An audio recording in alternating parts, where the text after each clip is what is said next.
evacuation procedures. In the event of an emergency, the building may be evacuated. You will be required to vacate the building by the rear entrance and gather at the breezeway between the library and the art gallery buildings. This is Council's designated emergency muster point. Under no circumstances is anyone permitted to re-enter the building until the all clear has been given and the area deemed safe by authorised personnel. In the event of an evacuation, a member of council staff will assist any member of the public with a disability to vacate the building. First of all, I'll call for any apologies for absence. I've got Councillor Munro.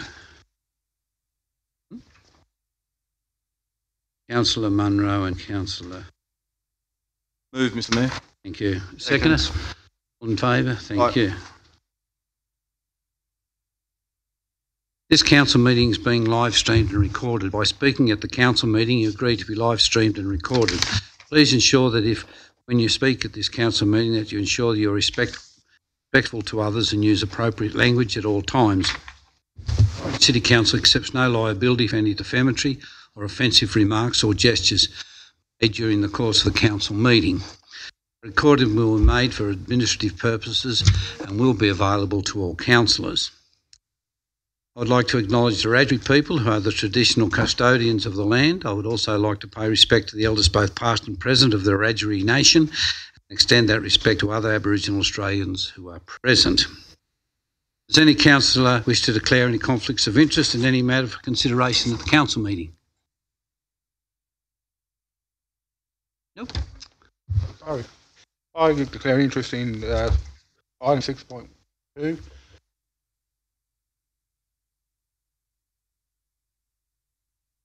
Thanks, Councillor.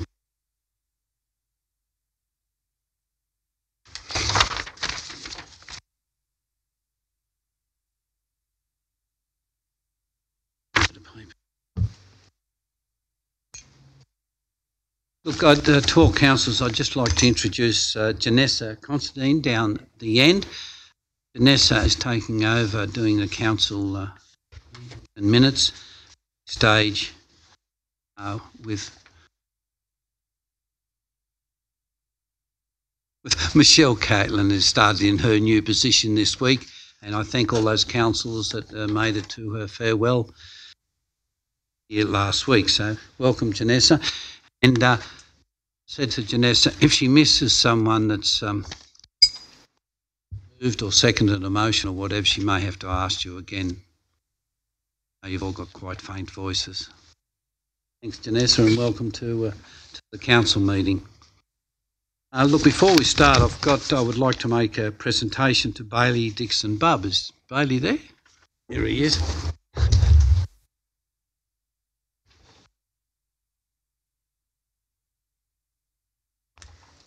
Just read this out. Can you hear me okay without the speaker?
We also have a presentation to be made by the Archery Club in efforts in fundraising.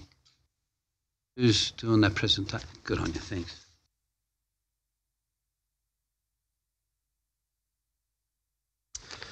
Good evening, Mayor, councillors and members of the public.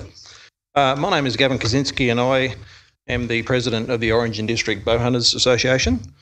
I wish to talk to you about a proposed indoor archery centre here in Orange. Excuse me for being a little bit nervous.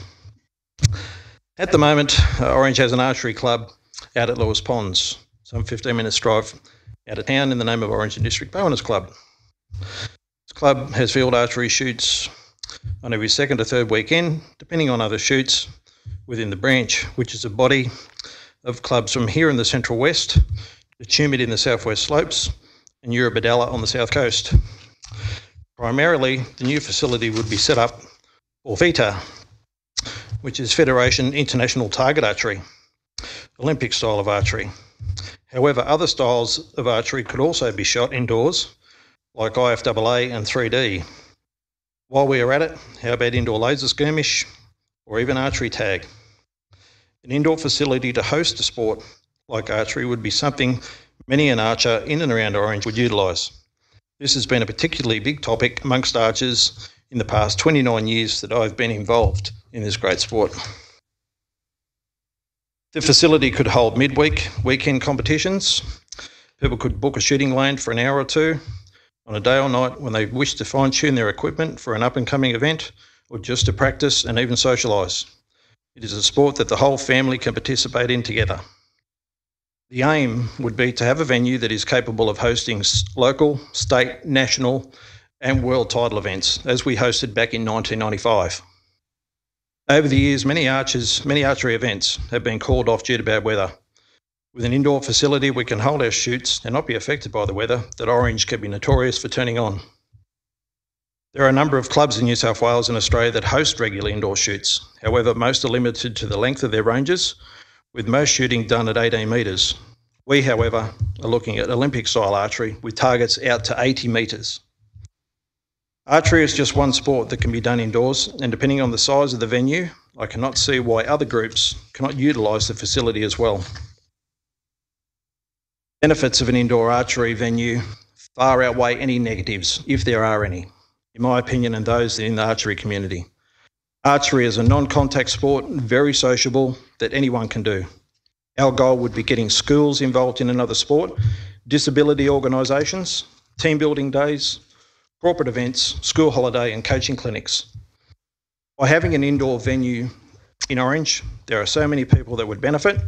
They include, but are not limited to, tourism, accommodation, hospitality, local shops, pubs and clubs, all of which inject money into the local economy.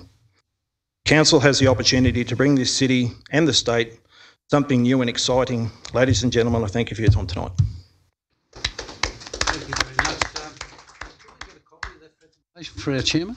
Certainly, yep. Councillor Hamley. Yeah, thanks very much for that. Council now adjourns for the conduct of the open forum. We have two speakers this evening. The first one will be Christine Brickwood, Kalinga Place, and her topic for discussion is fluoridation of drinking water.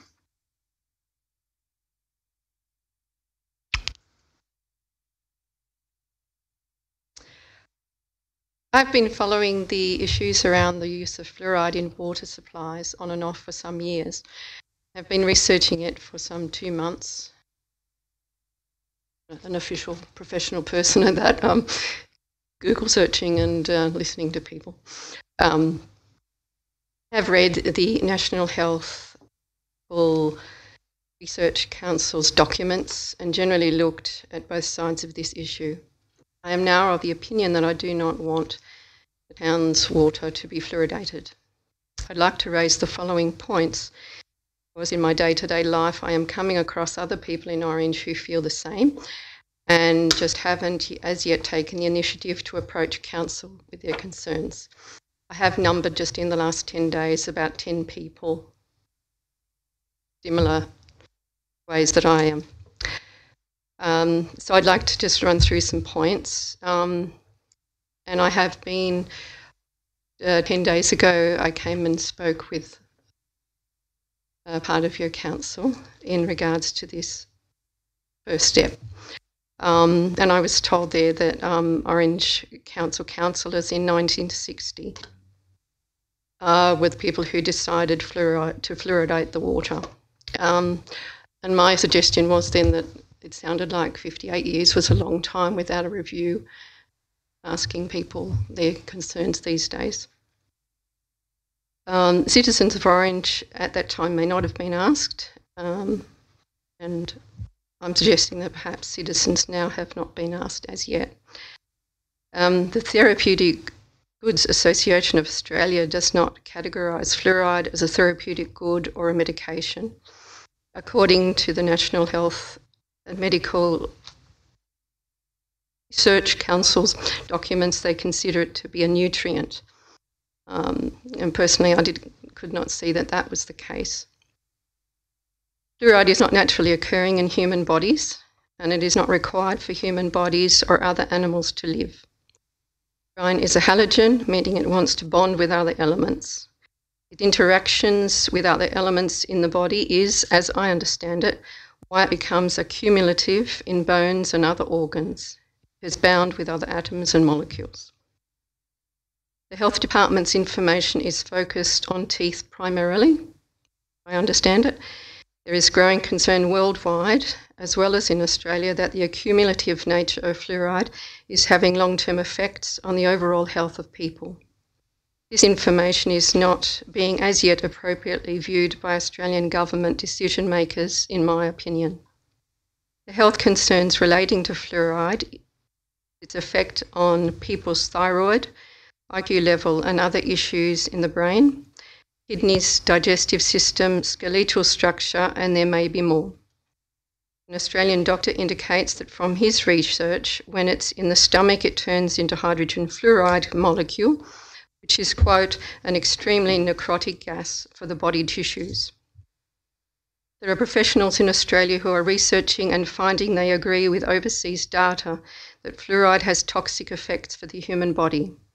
There is a dentist in Brisbane, Dr. Rachel Hall, a dentist in Merimbula named Maria Claudianis, Dr. Andrew Harms, a Bachelor of Dental Surgery and past President of the Australian Dental Association of South Australia. There's a lawyer, Michael Lusk, Dr. Jeff Payne, who is, as I understand it, a Doctor of Psychology in Research and a physicist.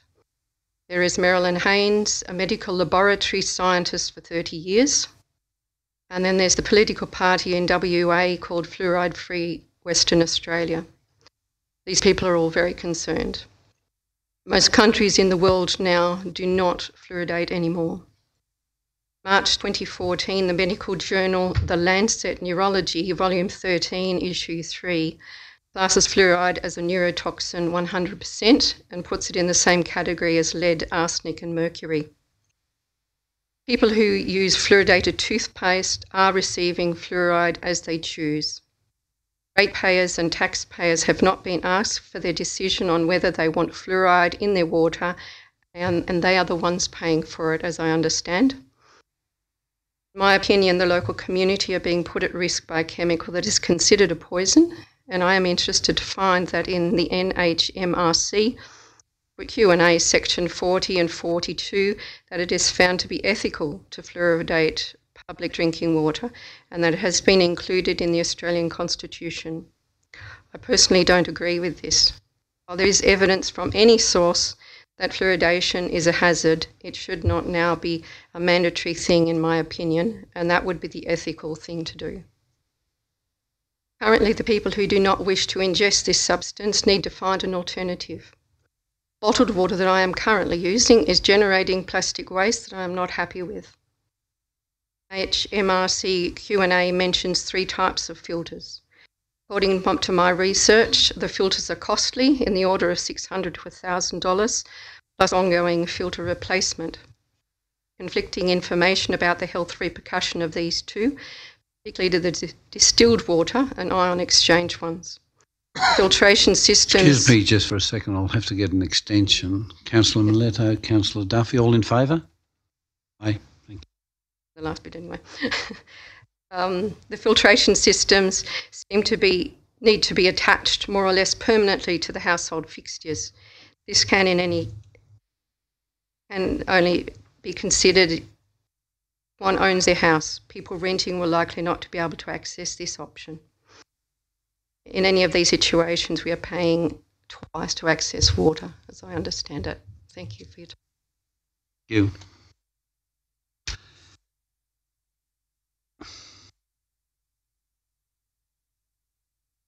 Second speaker is Peter Thomas, President of the Springside Progress Association.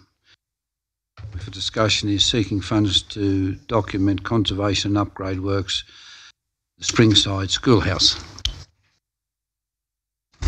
Good evening. We've circulated a paper which I gather you've all got a copy of. So I'm not going to talk directly to that, but just perhaps summarise some of the key points. As the Mayor said, my name is Peter Thomas. I'm the President of the Springside Progress Association. Our main activity is to act as a trustee for a Crown property, the Springside Schoolhouse, which is located, for those of you that don't know, about 15 kilometres from here, out on Cadia Road, pretty much on the southern boundary of the Orange Cabonne locality. It's a 140-year-old heritage listed property, a former one-teacher schoolhouse located on Cadia Road. It comprises a school hall and an adjoining residence, which was obviously previously occupied by the teacher. We rent that residence now. That provides the only income that the Springside Progress Association has, and we use the schoolhouse itself. It's excluded from the rental arrangement. We use that for community meetings, social gatherings, that sort of thing. We've had lectures and all sorts of things. The schoolhouse has always had a strong connection with the Springside community. It's on land that was originally, according to the history, donated by local farm owners, and it was built with volunteer labour in the area from mud and clay that was mined on site and made into bricks, and it's still standing today, so they must have done a good job. It spent 90 years as a school. That operation closed in the 70s, and since then it's had various uses, but since 2000 it's been a community building. The SPA committee, we've got, we've always used it as that facility, as I've said, but we would like to see it improved. It's pretty much in original condition, so it doesn't really suit its current use. But probably more important than that, it needs some serious repairs. As you might imagine, after 140 years, it's showing signs of age. It needs repairs to the roof, floors, external weatherboarding, internal layouts, and some of the outbuildings. I won't detail all the works, but some of them are listed in the papers that I circulated earlier. Since I've been on the committee, and I live on an adjoining block, we've spent over $20,000 on restoration from our own funds, and a lot more than that on essential repairs. That amounts to pretty much 50% of our income over 4 years. Unfortunately, it's been a drop in the ocean. Again, it's a 140-year-old building, so it's never ending. Grant funds, however, are available, and I'm not here today or this evening to ask you to fund the repair works. Councillor Romano visited the site a couple of months ago and helped us, pointed us in the direction of a couple of good grants. I've since met with the Department of Industry, and we already applied for a grant last year. So we've got a fairly good pathway to find the funds to undertake the work that we want to. However, having had one unsuccessful grant application, we've learnt from our experience, and we want to have a better go this time around. The main challenge is that each year at for example, the Crown Lands grant application, there are over $90 million worth of grants applied for, and there's only about $15 million worth of funds. So they cull out a lot of the applications fairly early on, and it takes about 3 or 4 months to work out who they're going to give money to. We need to improve our chances of success. We were told to do that we needed proper drawings, approvals, and at least 3 competitive tenders. We had some of those things, but unfortunately not all of them, and we don't have the money to get them. So I'm really here tonight to ask for a small grant or to assist the Springside community to save the schoolhouse. Because without these major repairs, this 140-year-old building is going to be lost to the community. I'm not going to talk about the importance of fostering the community and supporting the community. You guys know all that. I will say that apart from the fire shed in Springside, this is the only community building available to us, and we're on the outer outskirts of the Orange municipality, so it's important. We need your help to improve our chance of success with these grant applications. We need accurate drawings, specifications, heritage reports, and we need all those things to get in place, including the approvals with council, the DA approvals, before we can get competitive tenders. The Progress Association, we've only got an income of about $15,000 a year, and our outgoings are about half of that, aside from maintenance. So the rest goes pretty much in maintenance. We're looking for, we suspect it's going to cost about $20,000 to $24,000 in fees to get ourselves in a position to apply for these grants. It's simply money we don't have, and it would probably take us, a year of not spending any money on anything else to get it, which of course will only force the building to deteriorate further. The breakup of the money is in the papers. I have also said that if council has any of these resources in-house, and I believe there's things like a heritage consultant, we could perhaps get some of that money in kind, in services rather than in cash. As long as we get a proper report, I don't really care how we get it. So you may legitimately ask why we're here talking to council for a property that's really owned by the state, by the Crown. As far as I can tell, and I had a meeting with DOI, Department of Industry, this week, they don't have any sort of funds for facilitating applying for funds, which is really what I'm asking for. So that's really what we need. It's probably a good point. It is a Crown property. Why are we asking council to step in? I think the answer to that is council's in an excellent position. It's got a property its community can access. It doesn't have to own or manage or maintain it, but the community benefits from it. So I think it's a legitimate request to ask of council. The fact is the funds are available. We just have to make an appropriate application. We've got a clear vision, as I say, for the facility, and we want to see it continue as a community centre in Springside. But without the repairs, it's probably going to be lost. It's already probably past. So there are some urgent repairs that really need to be done now, including replacing the roof. So we've all, I guess we've noticed a rental from the residents is declining. That's a concern to us relative to our costs. That's because the condition of the residence itself is not great. We've also noticed a bit of a decline in attendance at our social events because the facilities are really so poor. We don't have a decent toilet. We don't have any decent heating.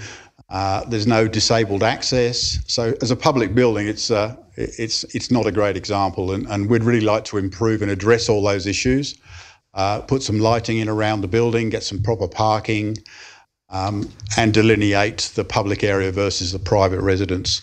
So as I say, we've got all these plans in mind. We just need to be able to get there. So in summary, I I guess our ask is assistance from council just to get this documentation in place.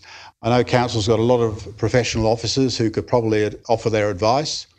It's potentially got some officers who could help us with some of this work as well. But the experience from our last grant application with the DOI is unless we got all this in place, we've got a proper set of documentation, we've got three competitive tenders, we're not going to really pass muster with that sort of application. So that's my request. Thank you for listening to me. If anyone's got any questions, I'm happy to answer them. Thanks, Mr. Mayor. I've just got a question. It's the money to the staff. 1980 to 1999, it was controlled by council. I just want to know, it was under a lease, a cheap lease agreement, what income came in from that and how was it done? And it was spent on the building, if any. Now, I think we'll take that question on notice. I'm happy for that. Anyone here that could answer that right now. Councillor Maletta. Yeah, thank you for your presentation. I have a couple of questions. With regards to the building, who are the users? As I say, the residence is rented, so that's typically tenants, and they come and go, as you might imagine. The users of the schoolhouse itself are really the Springside community. So we have a newsletter list. We let a box drop. So we have 4 or 5 functions a year, and we have a couple of talks in the winter. We have a casserole and curry night. We, all the usual social stuff. It's not particularly intellectual, but we all get together when we can, and I'd say at each turnout we might get 15, 20, 25 people, depending on the weather and other events that are going on at the same time. But yeah, that's the user group, I suppose, just a local Springside community. I understand that you've put a presentation together and asking council to consider some funding. Can you tell us what type of efforts your community have made to raise money in the first instance? Yep, we obviously have a membership. I wouldn't say we've sort of passed the hat around the community, but when we have events, we have sort of gold coin donations and that sort of thing. So we have a small income from that sort of activity. We try and encourage people to come along and not put barriers in their way and sort of ask them for entry fees and that sort of thing. But no, look, we haven't had any sort of raffles or anything. We have small fundraising exercises, but and we ask for a lot of volunteer support for labour in terms of labour as well through working bees and that sort of thing. So when I think back at the last few working bees, I think most of the people who attended contributed something in terms of materials or their time. By way of sheep or cattle or anything like that? The fatted calf, no. Have had a barbecue, and yes, that did involve some meat, but no, there was no. Thank you. Just as far as classification is, just for my own peace of mind, I know that the boundaries are divided out that way somewhere, so I'm assuming that this building is obviously in Orange, not in Gabon. Yes, it is, yeah. Thank you. It's actually on the road, Curl Road, is the boundary. That's what I thought. And we're on the Orange side. Yeah. But, look, there's an argument to say that some of our attendees may well come from Gabon. We call it the Springside Schoolhouse, or it is called that, and... Thank you. Look, thanks, Mr. Thomas. Look, I just spoke with the gentleman. I think there is a couple of things that will further discussions with your group. And also with staff, they can look at possibilities of support and help in getting applications together, certainly. We do have a heritage advisor. That heritage advisor that had this listed, and sure on his next visit he could go out and have a look. So we'll be getting back to you. Thank you very much, and thank you for your time. Thank you. Right.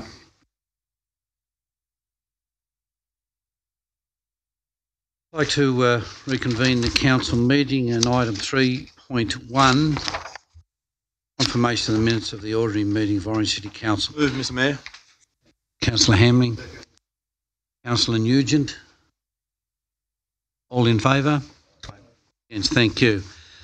Council meeting now adjourns for the conduct of the policy committees, and the first one is Planning and Development Committee Chairperson, Councillor Russell Turner.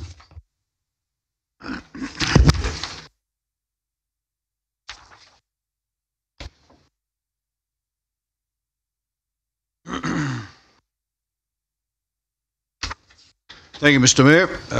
I open the Planning and Development Committee meeting at approximately 7:30. And item 1.1, declaration of any pecuniary interests. There are none. Look, hold, Mr Chairman.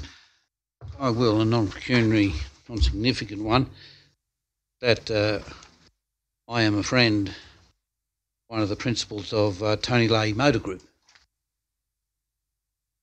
Page 6, reference DA 380/20163. It's better say that. Okay. Declaration is Thank you. noted. Yep.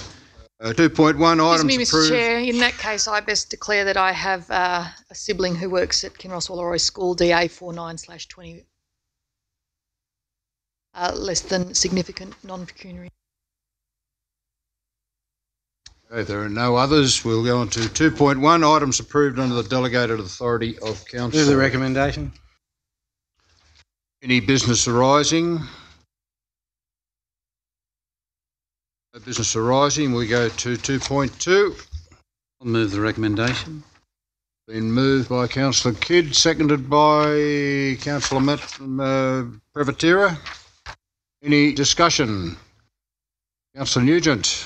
Thank you, Mr Chair. Given that it's World Environment Day today, it'd be remiss of me not to talk about the trees at this particular site that are subject to removal under this development application.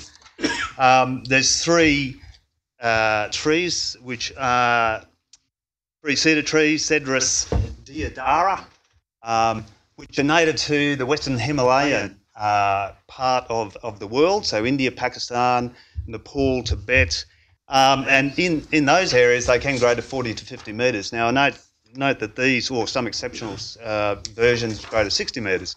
These trees are 16 metres tall, but they're significant trees in the context of that particular site and that particular corner. I do note also, just for the information of my fellow councillors, that amongst the Hindu people, these trees are worshipped as a divine tree, and forests of these trees are considered sacred places. So I don't think we've got too many Hindus living in Orange, but you never know. So that's just by way of information. But look, I'm not going to oppose the recommended approval of this development application, but I do have a question in relation to the condition which applies to the replacement of those trees. So if we go over to the draft notice of determination of the development application, it talks about 3 replacement trees shall be planted on the subject land. Sorry, we're on page 23 for those following in your papers, including 1 tree at the Hill Street frontage, and the species shall complement the landscape character of the heritage setting, etc. And there's some specs there. But it then goes on to say that council shall be advised of the replacement tree planting when works are complete. The replacement tree shall be permanently maintained, which is great. But I would have thought it would make some sort of sense for the applicant to liaise with the manager of city presentation prior to deciding on what species of trees to plant. These cedars were planted by mistake too close to the property, and I can understand that the trees do need to go as a result of the danger to the heritage building, the danger of branches falling on it. But to avoid that mistake happening again, and to sort of take into consideration things like maybe planting deciduous trees to allow sole access to the property on Hill Street behind this property, it would make sense as part of the conditions to actually request or suggest that the manager city presentation be consulted in the choice of species for the site. So is that, in my I suppose it's a question to Director Development Approvals about, sorry, got that title wrong, about whether that can be, whether that is envisaged by that condition. Through you, Mr. Chair, certainly in practice how we'll implement that condition is contact the applicant.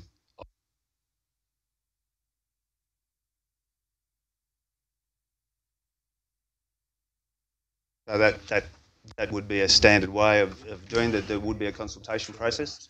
Yes, definitely. Mr. Chairman, I'd just like to just get a clarification on this. I mean, this is only for our staff, the presentation to give advice. I really think we're going down the slippery slope if we're going to start putting in development applications, telling people what type of trees they have to plant property. So I get a clarification that that is it, that it was just seeking advice. It's not mandatory, but you're not compelled to stick with that advice. Through you, Mr. Chair, in relation to this particular DA, it's purely advice, an offer of advice. So if they choose to go off and get their own arborist or a landscape person to offer the advice, that's up to them. But we'll certainly offer it from our end. Councillor Kidd. Look, if I may, on this one, I think this was a good decision, first of all. And you know, I love my trees too, but by geez, there's trees around Orange being planted in the wrong place. Definitely be a hazard. If anyone goes up onto that corner and have a look, I'm quite surprised that they've never requested this before. Now, I know a lady that lives in that house, you only have to look at the house, it's heritage listed, it's a beautiful home. By jingo, if I was in the back rooms there and watched when we have a wind with that tree and living in the house next door, which is also heritage listed, I would want it removed. In fact, if you used to have it removed, I'd go to court over it, because this is just a good example of trees being planted in the wrong place, the wrong sort of tree. Deodar should be basically out in a paddock, but unfortunately, like happens with a lot of trees in landscaping, sometimes the people that plant them got no idea size tree, what the tree will be, either semi-mature or mature. Please have a look tomorrow. And I'm surprised at, I think this should read, placed with a suitable tree or shrub. In fact, in the one facing the Hill Street, I wouldn't be replacing it with a tree. I would in fact be recommending a shrub. Shrub for there that's perhaps evergreen, perhaps flowers, it looks quite nice from the street. So, Mr. Mayor, what do you suggest? Me? Yeah. Well, I'm real keen on Clismon viminalis. If it is a Hindu-based tree, then it's going to be reincarnated which anyway. is a native. But look, I think this is one of those examples where we've got to be careful, saying to people, certainly come to council for advice, and we do have a fact sheet with lists of trees and shrubs that show their height, whether are suitable for planting near a fence or near a roadway or near power lines, etc. More people would take look at that advice. If I go around a lot of the subdivisions now, I can certainly tell you that there'll be in 10 or 15 years, a lot of people will be taking a lot of the trees out they've planted because they've planted too many and they're right in front of their bedrooms or right next to the driveway. And I think we've all made that mistake. I think the biggest mistake ever made in Orange with the fascination that went with a tree called Nicolai gums. Mad with them. Everyone in Orange were planting Nicolai gums, only to find that they grew extremely quickly in this sort of part of the world because of our higher rainfall areas. Got to semi-mature or mature, and with a bit of wind they're falling over and crashing through car parks. I'm just regretting encouraging you at the moment. So look, in this case there, I think this is a good example, common sense removal of the tree for a very good reason, and I'm quite sure the person who's made the application will be replacing with suitable species, but I don't think it should necessarily have to be a tree. Councillor Kidd, any other comments? Put the motion. All those in favour? Aye. Against? Carried. That concludes the planning Mr. and Chairman, development. Matter arising, Mr. Chairman. My matter arising, Mr. Chairman, is this: I've been contacted by a lot of other people, talking about the DAs that we have on hold. Now, we don't have any understanding of a backlog, if there's any DA backlog of timeframes being involved. And I'm just wondering, and taking on notice if so wish, be provided with the amount of DAs that are on hand, how long they've been with us. Don't we get that in an Monday email? morning with Mr. Waddell's emails? Every week from Mr. Every Waddell? week, Councillor. We get them in an email on Monday. Every Monday morning. I think there's 78 at the moment that are on hold. Can we just get that re-emailed to Councillor Duffy? Twice. Okay, call on Councillor Whitten to conduct his committee. Employment and Economic Development Policy Committee.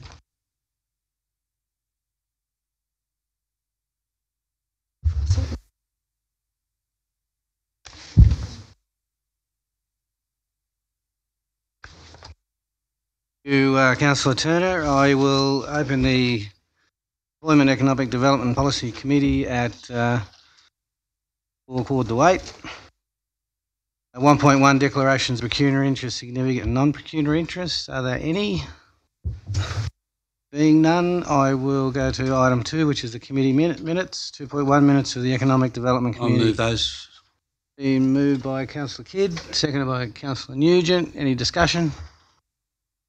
Nugent. Thank you, Mr. Chair. Firstly, I'd just like to say it's good to see the Economic Development Committee dealing with a number of items which are near and dear to my heart in terms of renewable energy and fast superchargers for electric vehicles. And it's good to see that there's a bit of liaison going between our two committees. So maybe at some stage we can have a joint meeting and deal with some of these. I don't know, is that allowed? And deal with some of these issues together. But my question really relates to the CBD issue. What page are you on there? I'm not really sure. I'm just trying to. Page 16. The Business Forum on CBD redevelopments.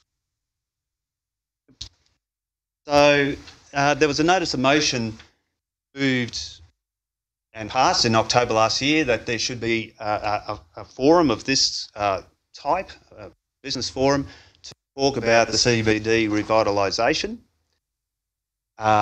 We're now in June 2018. It's great to see in the draft operational plan, draft budget, there's $15 million potentially set aside for the CBD revitalisation, including grants, and 15 for the next 2 financial years, is my understanding, if that's correct. So that's a lot of money, and hopefully we'll do a lot of good, and it should. I'm looking forward to it, but it seems to me we need to begin a conversation with the business community and with the community more widely as soon as possible about what that revitalisation is going to look like. Because there are a lot of different peoples with a lot of different. I could probably speak a little bit to that. The question is there any indication of a time frame when that might happen? Thank you. I'll refer to the General Manager in a moment, but I suppose in the beginning of the Economic Development Committee there was a lot of thinking about things that we could be doing in the city from an economic development point of view. There were a lot of things that were thrashed out in the last year of it during the council's last council, and now what we're doing is focusing on what policy of council is. So things that council as a whole are doing, we're bringing those back to the committee, talking about those issues in the committee, and then getting ratification that they support those ideas. Part of the business forum CBD is more about when they found out that we were going to put 30 million aside in the budget, which is on missions, that they now wanted to push for the CBD forum to collaborate with the $30 million that we may as a council approve in the next few weeks. General Manager. I suppose about this when we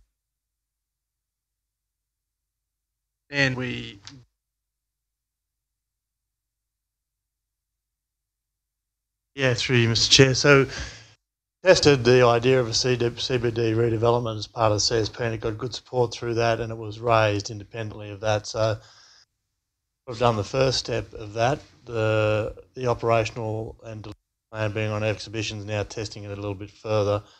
Once we get that done, the intention is to have a forum, ideas about exactly what that will look like. We've got some ideas internally as well, but we need to test that further in the community.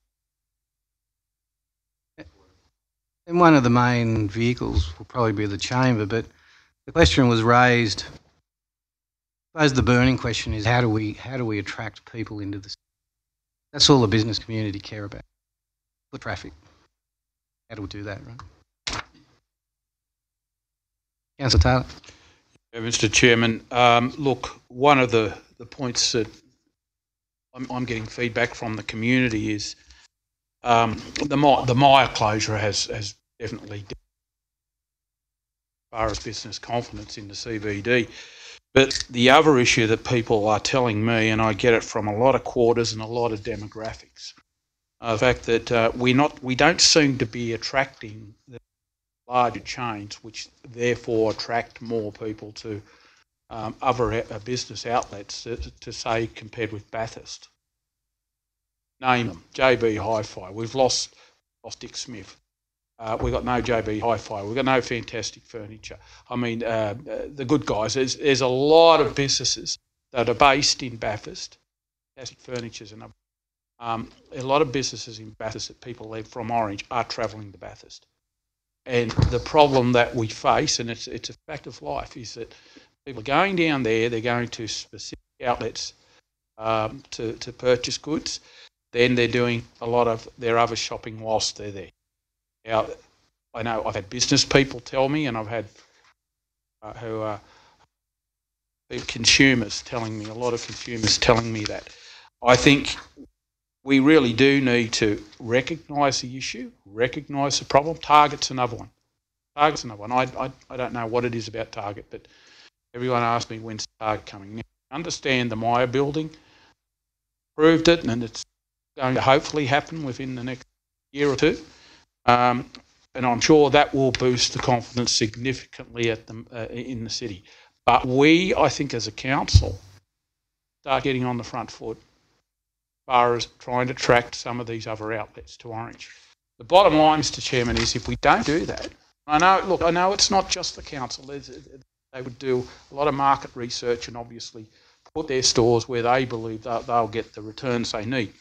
But the fact of the matter is, there's one gentleman who said to me, they're not going. If we leave it too much longer, they're not going to come here because they're getting the business already. People are travelling to Bathurst to do their shopping there already. Why would they open outlets in Orange? They're already getting the Orange clientele. So I would ask you, Mr. Chairman, as the chairman of the Economic Development Committee, if you could raise that particular issue, brains trusted, and throw it around on ways that we can actually get some of these major retailers who are attracted to come and talk to council, provide whatever environment we need to attract. Because we are hurting in the city. I know the retailers are hurting, and those larger businesses, as I said earlier, they attract people into the shopping centres, they attract people to the city, and therefore smaller businesses benefit. So I think that's very important, and it gives people a wider choice and so forth. I think it's a vitally important issue. The overwhelming thing is, I think that is a major issue. Apart from that, we can talk about roads, we can talk about whatever you like. We could talk about every issue you can think of. But the number one issue for this community at the moment, jobs, permanent time jobs, lack of. That is the important issue. Go out, ask anyone. Like I said, right across the demographics, I'll tell you the same thing. People are fearful at the moment that their kids are going to have to leave. Not a lot of, I'm talking about full-time jobs that they can go to and have fair expectation that they can remain there and have a reasonable income. Things we need to get on the front foot with, and that's the most important aspect as far as this council, not only now but into the future. Thank you, Councillor Taylor. I'll notify the General Manager now. We might have a look at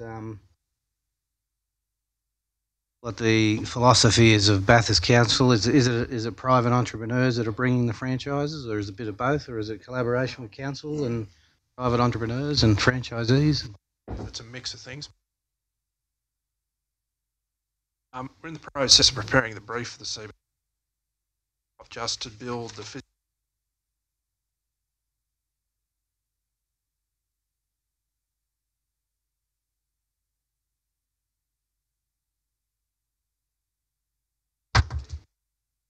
Or once we get the brief together, it'll probably. Mr. Chairman, while I'm here, could I just ask a quick question? Have we got any updates where the Myer redevelopment is at, and what would be the time frame for it? What's the latest?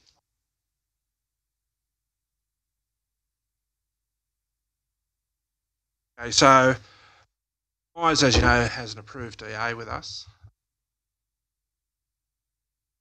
There'll be some further modifications they put forward. Occupying the building, that project up because of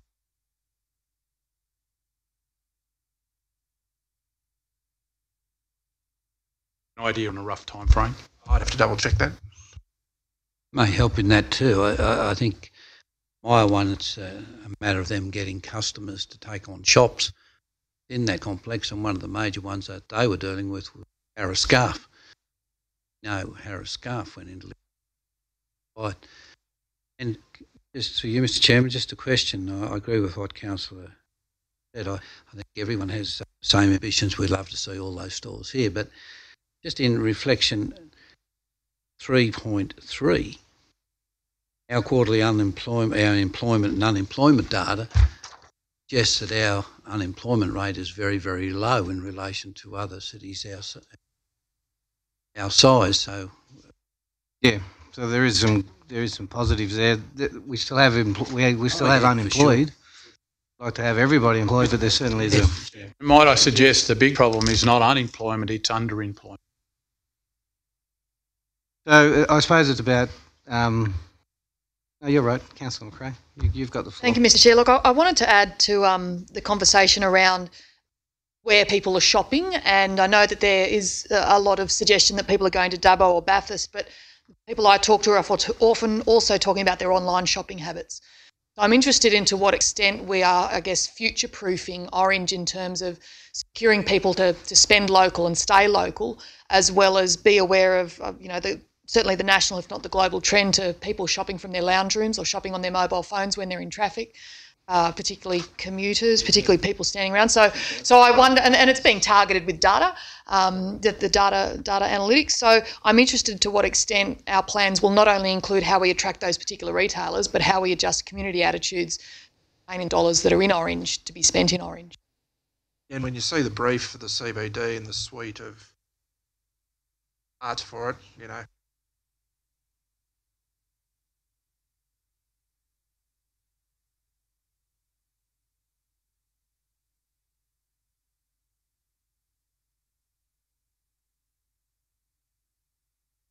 rebuild.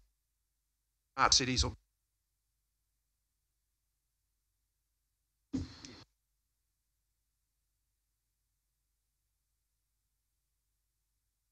You, Sorry.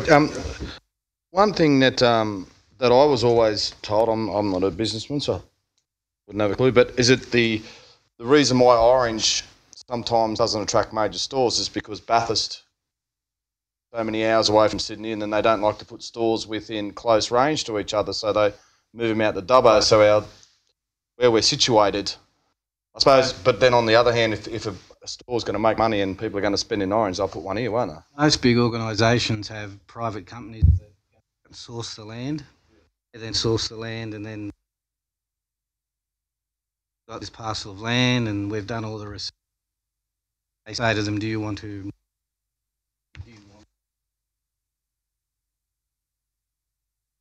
Most of the big companies don't own their properties. They lease them from the developers, you know.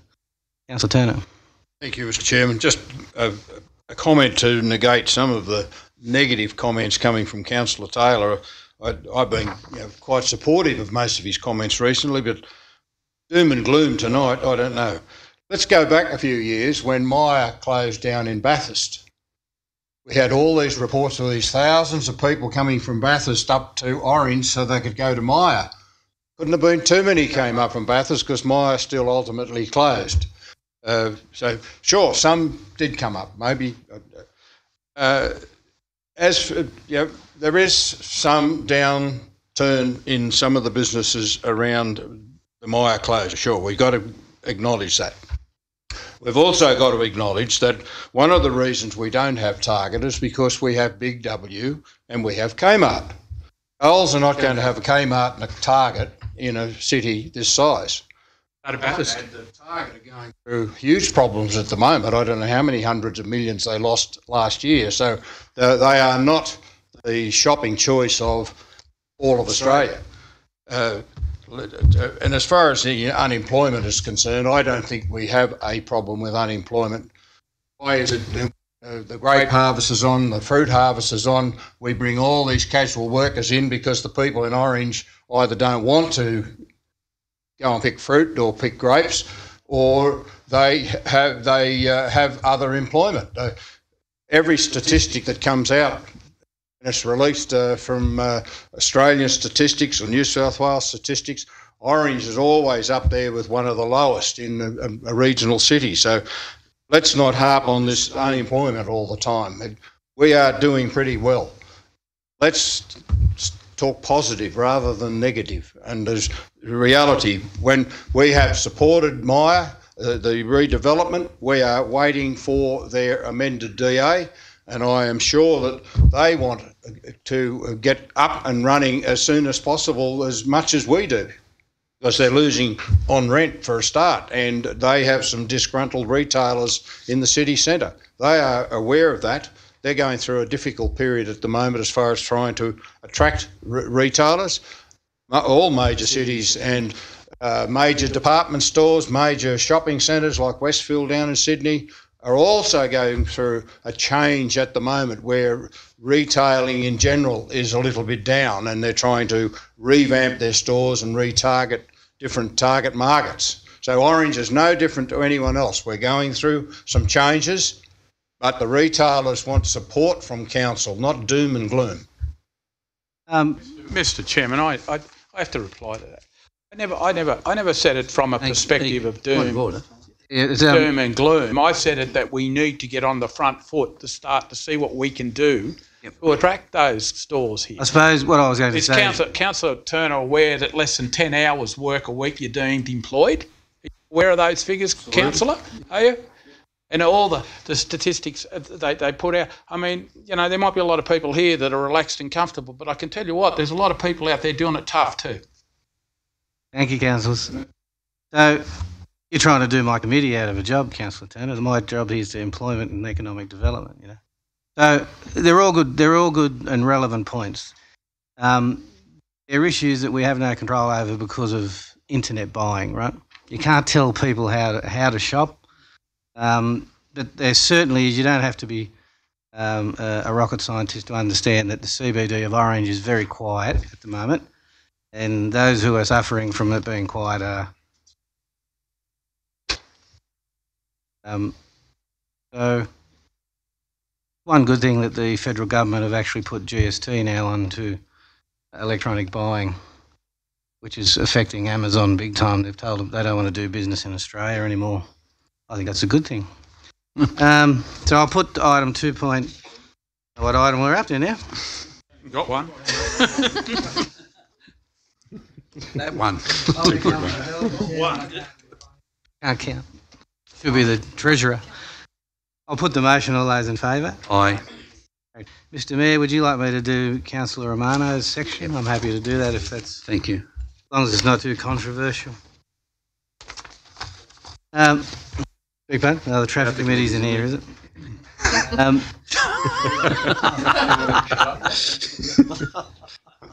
In the infrastructure, I used to be the chairman of planning for 8 years, so this is nothing.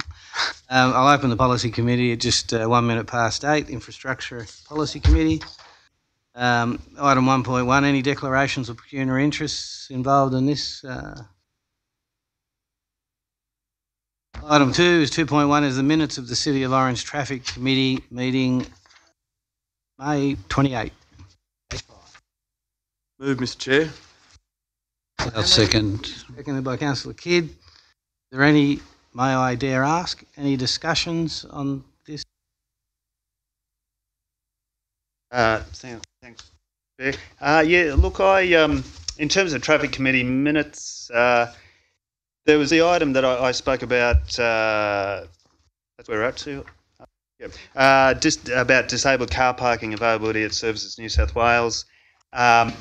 We asked for that item to go back and be reconsidered by the Traffic Committee, which it did, and the Traffic Committee basically came to the same decision to defer any action pending submission of the disabled parking strategy. It's good to see that strategy, it was unclear about how long that would take, but it's expected to be completed within about 6 months. So on that basis, I can understand the recommendation or the decision of the Traffic Committee.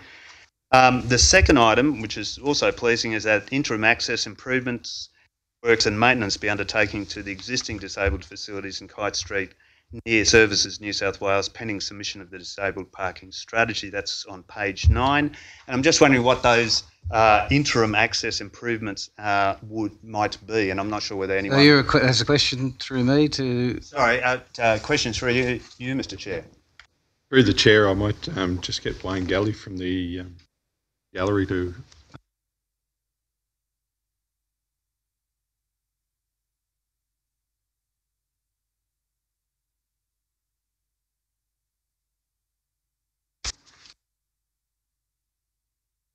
Is there two parking spaces there, and that there's only one there? Yeah. All right, thank you. The other question I had was on page 7, where it talks about the different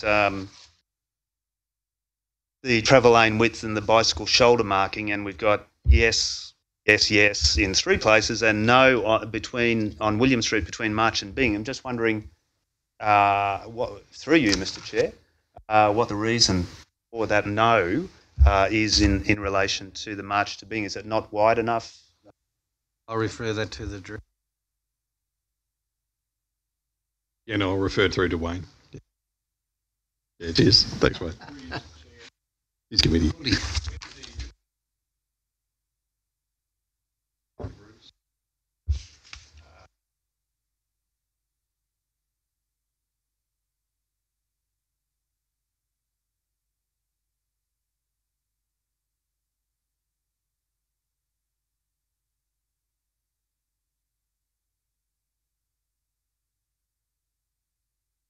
So it's not part of that active travel plan. It's not a priority under the active travel plan.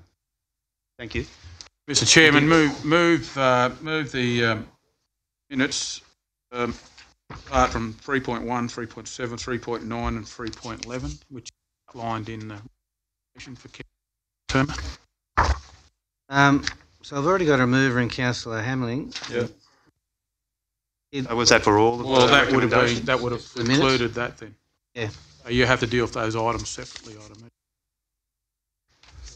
imagine. Sorry, this is not my committee. I haven't taken that. Well, 3.1, 3.7, 3. The recommendation there. Have to be dealt with individually.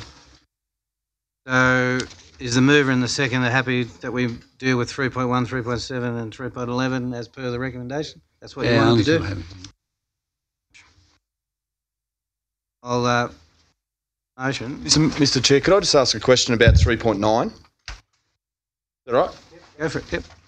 With the, I've got 2 questions. Did the signage for the bikes end up going any further, the ones we were going to put up out of town? Anyone remember that? Yeah, well, I remember that. Yeah, yeah. Do we know where they're up to? Because we were going to write to the RTA or write to Bathurst and see what they've got and all that sort of thing. I might have to take that one on notice, but I do remember you raising it personally with me, and I've spoken to her. The other question is the markings that we do have on the roads at the moment for bike lanes and those little pictures of bikes. I reckon they need to be done up because they're getting a bit faint, and some people have mentioned to me about you can't really see them anymore. So are we able to have a look at that as well? We're going to have designated cycle lanes. We may as well paint them wide as we can so people know. All I've got. Thanks. Just in relation to bicycle signs, my understanding is that isn't a designated bicycle lane. It's only a suggestion that you can ride your bike there, which is completely different. Is that correct through the relevant director? It's a,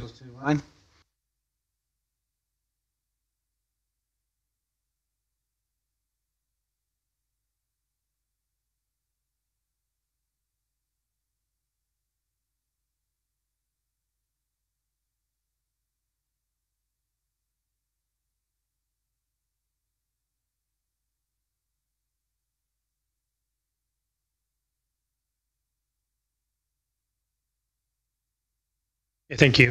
Just on that, what happens is if a car is driving in that lane, because it's not designated as a in the 60 kilometre zone, car it now has a legal requirement to passes that vehicle, passes the bicycle. The bicycle is in the road lane, like the designated lane for the cars traditionally, so they're sharing the lane. That will also mean that the car that's following may at some stage pull over safely a double white mark. Give that clearance. What happens in the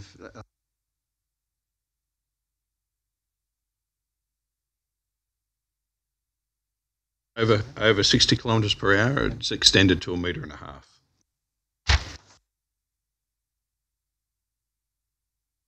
They're riding 3 and 4 abreast. I guess where my question was leading, I think there may be an opportunity here to provide some education, because I think there's a lot of people who ride bicycles and maybe under the misapprehension that is a designated lane when really that's not the case. Wondering what we can do as a councillor to help with some education in this space. I might take that one on notice. Good point.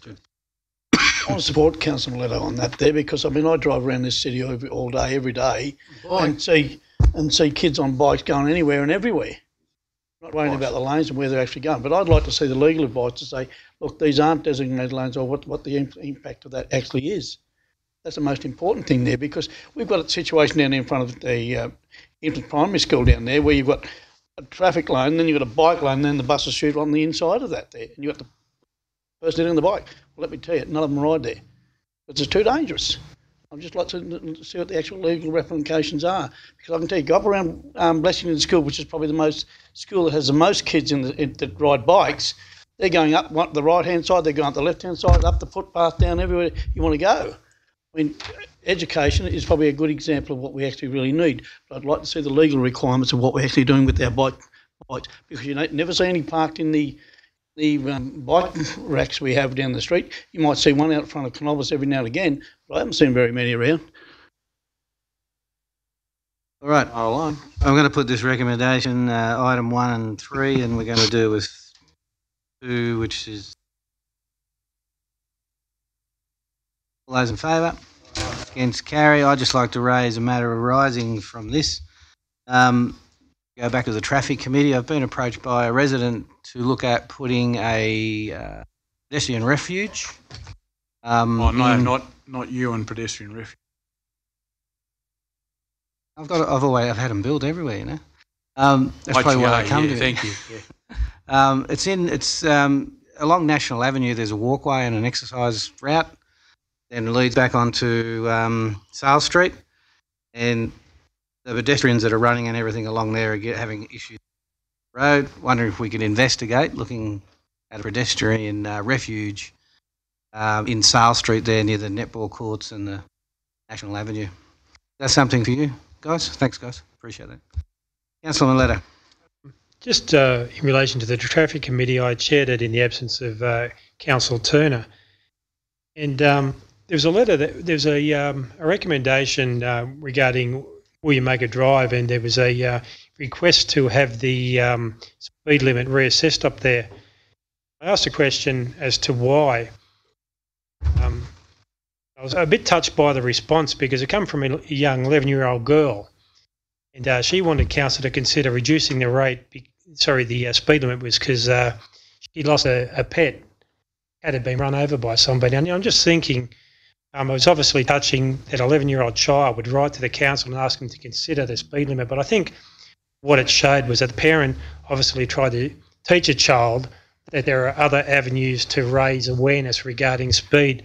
And I would like to think that as a council that perhaps in some way we could respond to that child and say that we're doing something about it, that we've acknowledged her concerns, that we do understand that she's aware, she's concerned about the speed of traffic in there. I was just touched by it that she took the time to write this letter to council and voice her concerns about the speed limit of people up there.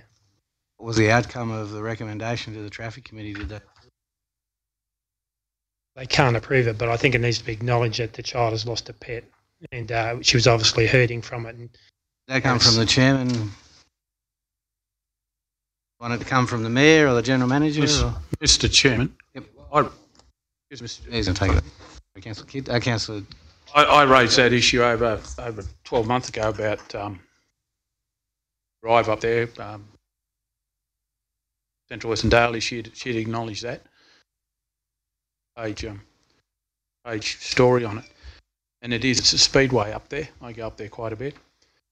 It's conducive to it. It's hot mix, long, straight. Now it's been hot mixed right through to the Northern Distributor, and it's does attract a lot of behaviour as far as driving is concerned. And I've heard cars go up there, Mr. Chairman, that it's frightening to know what they're doing. We really do need to do something. I know that after we did the article, I know the police were concentrating on doing a bit of a blitz up that way, but obviously, as Councillor Miletto tells us, it's still a problem, and it will be a problem. I think councillors should go up there and have a look, and just have a look how long, wide, like Conrod Strait. Are you still the chairman of crime prevention? Yes. Yes, Mr. Maybe that's something you might want to put through back to the officers that they might want to focus on. Not a problem, Councillor. There needs to be other solutions up there, but there needs to be other things we need to do something about. I agree and I disagree with what Councillor Taylor's saying, because every time I've been up there, I haven't seen speeding traffic, and I go up there 6 times a day. It is wonderfully wide. I think it's absolutely fantastic. We have a wide street in Orange at last. It's getting wider. But I do think that what does work are the speed humps. The Traffic Committee probably could look at something like that. They do work. They work on Diamond Drive. They're a real pain, but the traffic does slow down. Probably what Councillor Taylor was. Yeah, that's what I mean. We do something. Particularly do something also. Like the police can go up there and they can monitor it, but a day later, if they haven't been stung, someone hasn't been stung, and they've come from North Orange, they're going to speed again.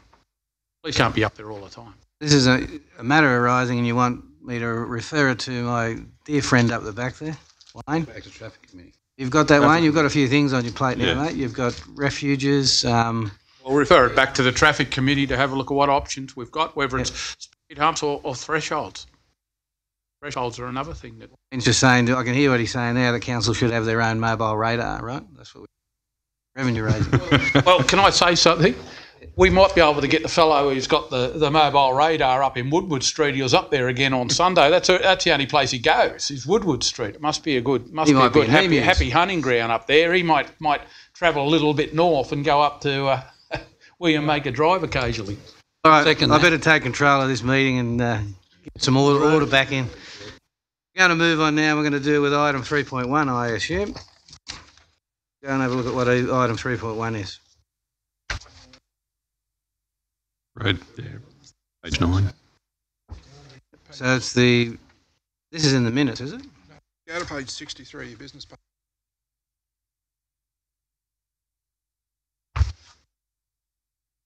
What have we got to do with it? 3.1. I get extra pay for doing this one. I clarified. I believe we were, sorry, I'm a bit confused, but I thought we were looking at 3.1 Traffic Committee recommendation. The Council determined recommendations 3.1 to 3.7. Have we actually done that and confirmed that we're approving or determining those as listed? All four have been approved. My understanding was the mover and seconder. All four. Printed there in the moving of it. Yep. That came up later when that question was asked. Why don't you put them? The person who moved it. We've already put it and we've passed it and it's been done. So I thought we were dealing with it separately.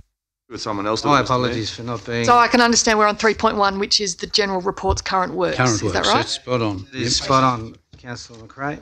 Very good. Very good. Can I just make a comment there? Even though it's very, very dry, I think it's very interesting to have a look at our overall water supply is still at just above, just on 60%, which is quite incredible. But I think the most important one is to look at that page 67, because we get the naysayers and all sorts of things come out. Still, if you have a look at that, have a look at our average consumptive use in litres. Sits around in the winter months at around that 170, even and below that. Well below 220 most of the year, and you just get those few hot summer months there, and it goes up and down a bit. We had a look at the figures in Bathurst, Garbo, Margie, Wagga, Tamworth or Armidale, Sydney, or any place in Australia. You'll see that they're the lowest, and I wish sometimes that we'd have more concentration on just how effective the education schemes have been and what we actually do, the use of consumptive water in Orange. In fact, on the weekend, I saw my first person actually hosing down cement half. I bit my horn. It was funny. They darted up the side and stopped. That's the only one I can remember seeing for a long time, that they're actually potable water on way down. So that's a credit to the city of Orange. The other, then on the negative side, I couldn't work out how, I thought we've been doing energy audits and all bits and pieces, but our consumptive history is going up in energy. Thought it would have stabilised or be going down in some of the things that we've been doing. I have a move it, Councillor Kidd. Second. I'll keep the debate going. Mr. Chair, can I just ask a question? Just one moment, Councillor. Oh, sorry. The General Manager's going to answer the question. The energy. Recall we went into a new tender for electricity supply. Yeah. Started.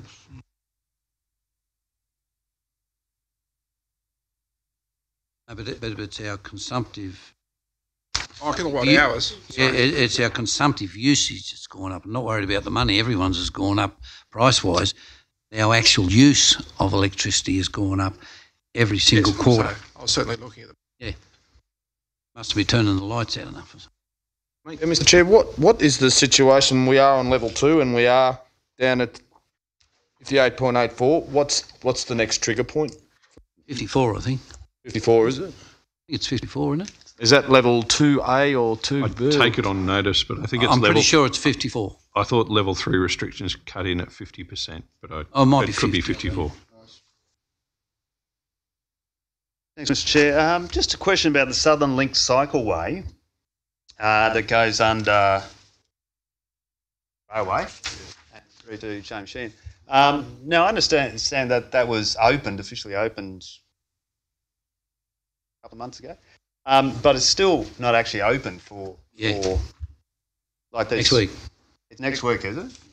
Because in terms of cycling and providing cycling facilities, it's I mean, that'll be a great facility both for students at James Sheehan going to school, but also people heading out to Gosling Creek from Orange Christian School too. Orange Christian School, using that. But I've been up that way a number of times on a Sunday morning over the last couple of months, and each time hoping it's going to be open, and it hasn't been. But Air assures me it's going to be open next week. Next week, yeah. You bring your bike out, I'll that'll ride be through great. there with you. Thank you. Righty, any further questions? Just like to congratulate council on the works they're doing out along Forest Road. Great. Question though, is the paving going to be hot mix or is it going to be? No, Absolutely hot mix. it'll be hot mix, is it? So that first one they're putting down now is like a. It's like a primer seal. So it's like when you're painting a house, you put your prime down to. All right, no further questions. I put the motion. All those in favour? Aye. Item 3.2. I'll move the recommendation. Hamling. Mr. Any Chairman, discussion, Councillor Taylor? wouldn't we be this issue when we have the CBD? Yeah, we certainly will, because we'll get to a single pallet of street furniture. Yeah, I can't see the point as concerned at the moment if we're going to have a complete. Obviously, some will need replaced as they wear out, but the CBD design will get to a single pallet. We'll get them distant, yeah. Righty. Discussion, I'll put the motion. All those in favour? Aye. Carried. And I will invite Councillor Hamling to come up. Recreation Policy Committee.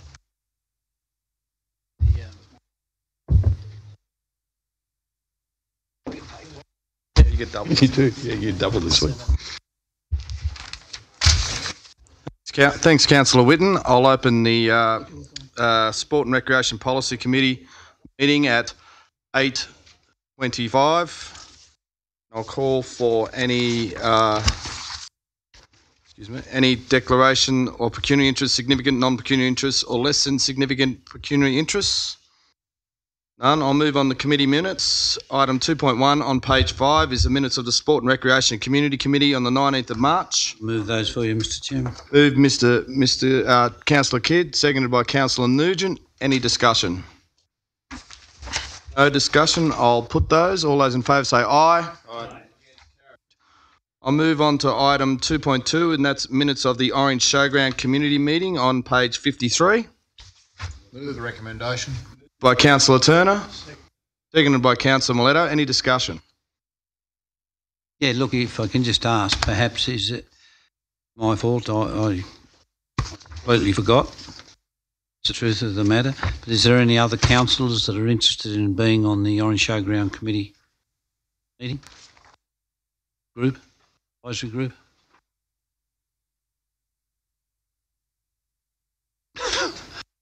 I think some of those councillors that are missing. Councillor. How about we nominate them whilst they're not here?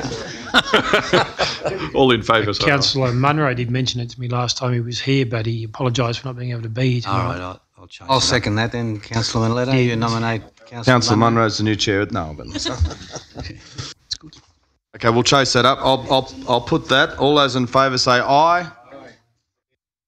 Carried. Congratulations, Councillor Munro. Item 2.3, minutes of the Parks, Trees and Waterways I'll meeting. move that. Moved by Councillor Kidd, seconded by Councillor Nugent. Any discussion? No discussion. I'll put it. All those in favour say aye. Aye. Carried. And I'll close the Sport and Recreation Committee meeting at 8:26. Thank you. All on the Deputy Councillor McRae.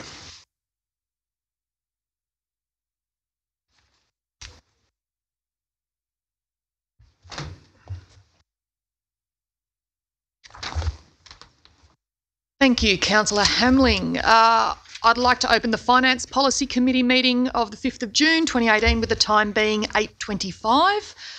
Firstly, declarations of interest. Does any councillor have a pecuniary interest, significant non-pecuniary interest, or less than significant non-pecuniary interest in any matter listed for consideration at this meeting? So we have item 2.1, requests for financial assistance. The recommendation on page 6. Move the recommendation. Councillor Turner, thank you. Councillor Nugent. we have any discussion? Thank you. I'll put the motion. All in favour? Aye. I'll declare the motion carried. Thank you, councillors. That concludes the Finance Policy Committee meeting with the time being 8:26 p.m. Call on Councillor Duffy to conduct the Services Policy Committee.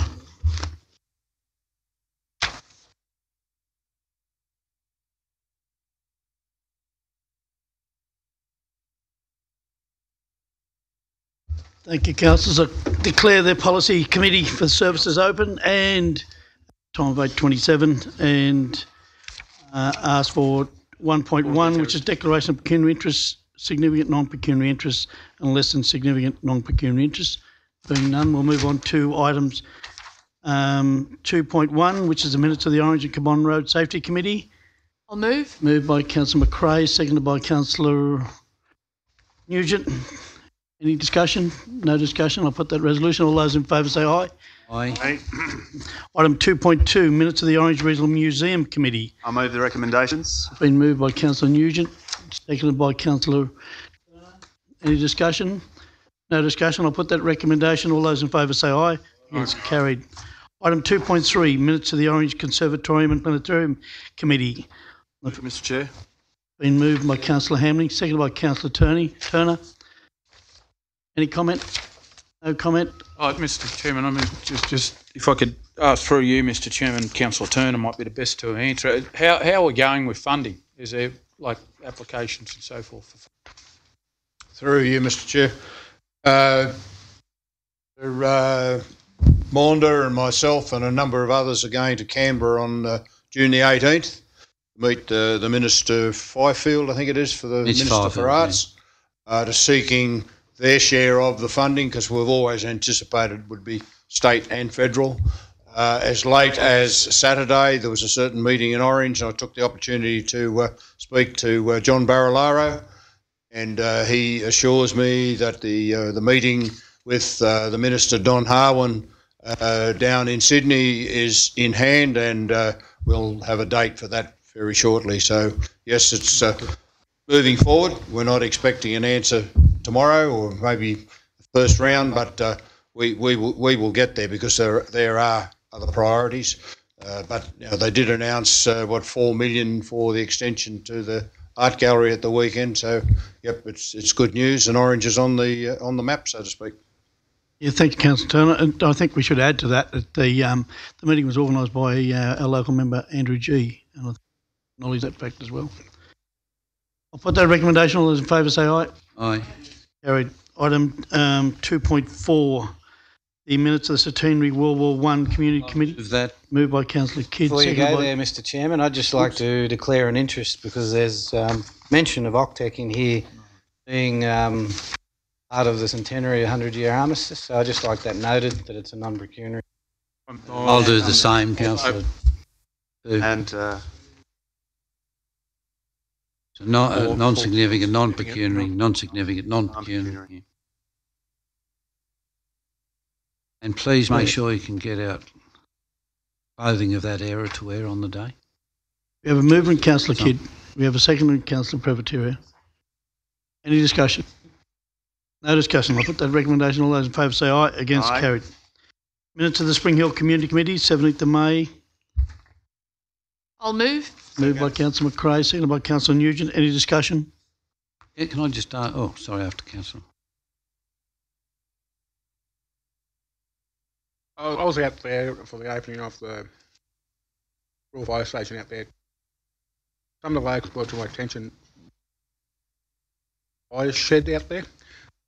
They had a couple of ideas. Just wondering if we could put that on the committee, forward to the committee to have a look at it.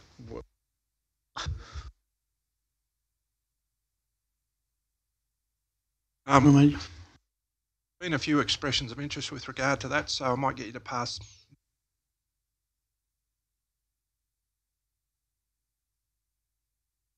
Any further discussion? I'll put that recommendation. All those in favour say aye.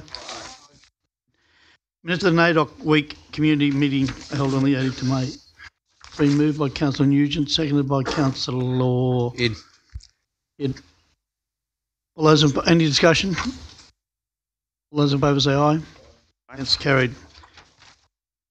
Being no further matters for community services policy, I declare the community service meeting closed at 8:31 and call on the Mayor to continue the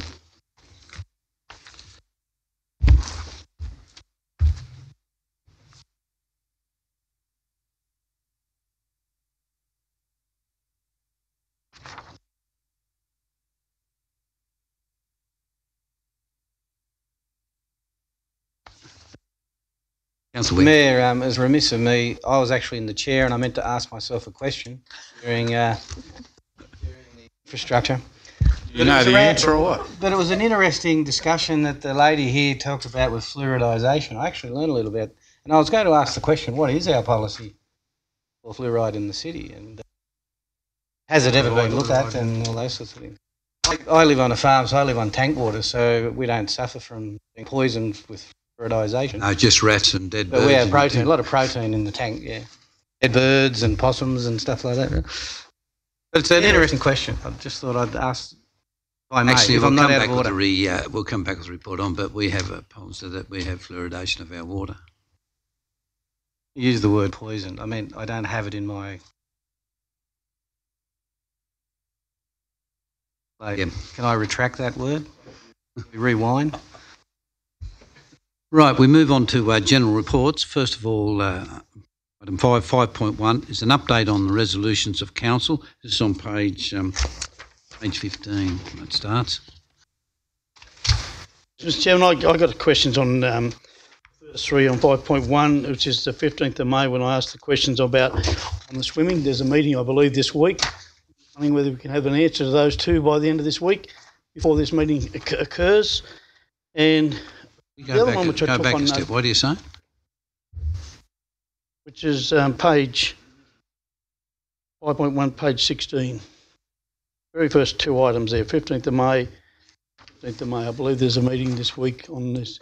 Sorry. Councillors could have an answer on those two. And the next one, which I took on notice, which was a night which didn't add up to me, I asked the questions in regard to Racing New South Wales, and I said we'll take it on, we'll get given a copy of what the legal advice would be. But we just got a verbal, which was different on the night, what we got later on. So I couldn't understand why we weren't told that in the first place instead of saying, hey, we'll give you legal advice. But I think I asked for written legal advice, and I think that was...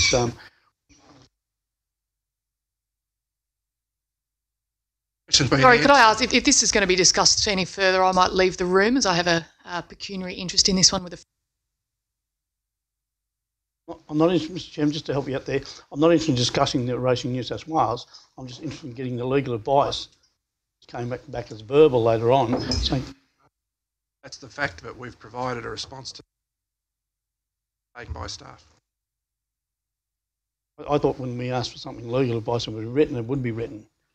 Not always. The memo explained the circumstances of it. Next time I ask for something. Thank you, Mr. Mayor. Councillor Nugent. Thanks, Mr. Mayor. Firstly, I just want to commend the staff on keeping this document, providing this document, as we've said before.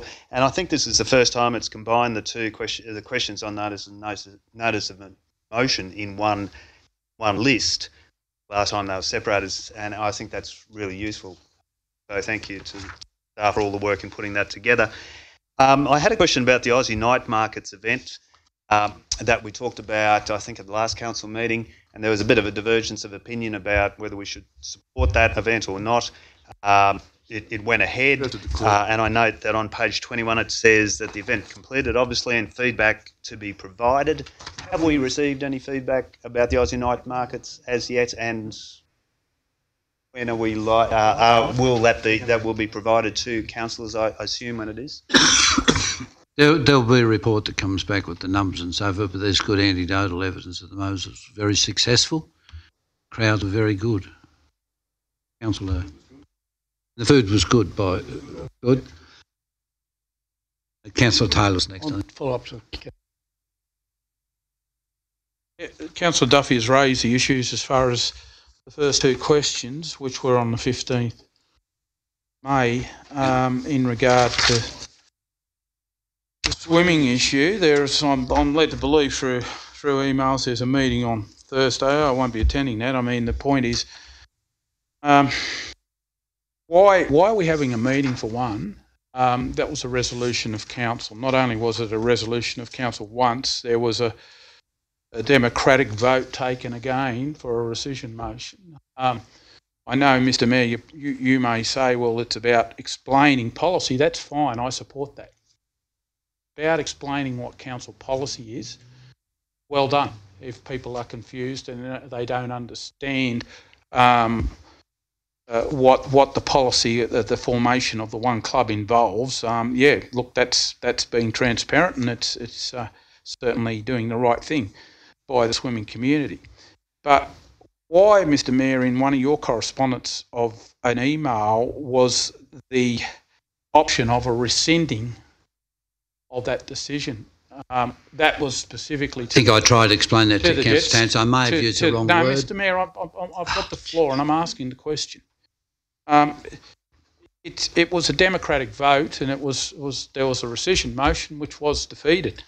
I would imagine under the Local Government Act that you'd be compelled as a mayor to abide by the resolutions of council. Now, why is this meeting about revisiting the issue, or is it about explaining what the policy is? Well, I'll try and answer that. Number one, I didn't call the meeting that you accused me of. I didn't call for the meeting, number one. And I asked your question. No, I made that quite clear that I didn't. It was a member of the public asked for the meeting, and Director Maunder organised the meeting with for the date, I think. Organised the date and so forth. And I said that I would attend if available. And I'm not 100% sure of that yet. Number two, I was contacted by members of the 3 swim clubs, and I've been in discussions with members of the 3 clubs that you are aware of. And if I use the wrong word in that, I apologise for that. This meeting is a meeting of people from the 3 clubs and anyone interested, chaired by from our director, Scott Maunder, and Swimming New South Wales will be there, and all councillors invited. Mr. The Mayor, section, that's all it's about. Mr Mayor, I'll ask the crux of the question again. Mr Mayor, is this meeting to inform the stakeholders in swimming in Orange about council policy, or is it to revisit? What do you mean about the council decision? Policy? No, it's to discuss. Well, it's formation policy of the now. club. It was a democratically. Councillor Taylor, I've answered your question. End of But section. Mr Mayor, I asked a succinct question. I just answered the question for you, No, it's Mr. about Mayor. explaining the council resolution. Am I correct?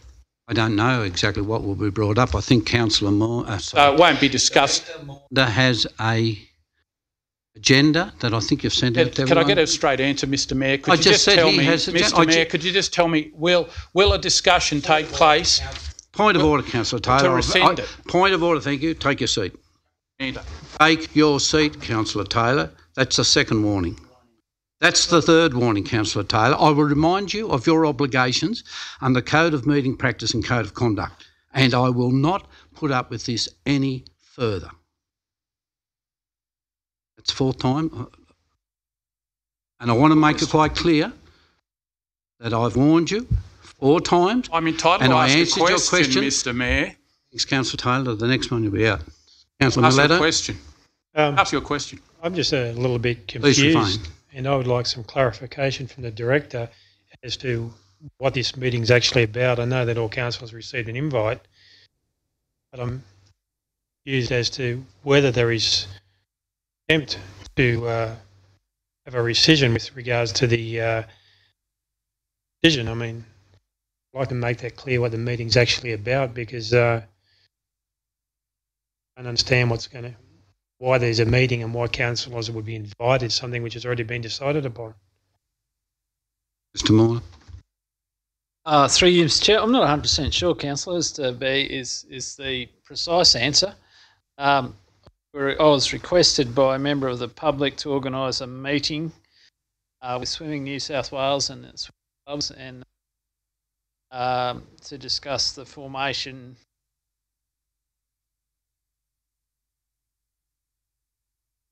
email from memory referred to that there was some confusion as about to the steps involved. It was relatively clear, but typically when I have those types of requests, I act on them. Public. It has expanded a little bit in the items as to most of those, if not all of them, have already been addressed and imagine it will be. New South Wales have agreed to update those in a 10.